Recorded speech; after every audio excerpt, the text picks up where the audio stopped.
বলো তোমার কাজের অভিজ্ঞতা বলো। কাজের অভিজ্ঞতা ফাড়াফাড়ি।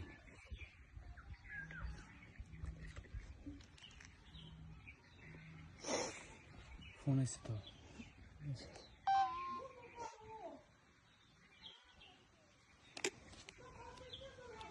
তোমার অনুভূতিটা প্রকাশ করো।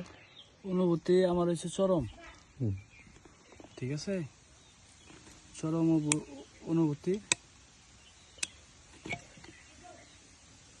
তুমি যে জঙ্গলের মধ্যে কাম করতেছো, এটা তুমি এটাকে কিভাবে দেখছো?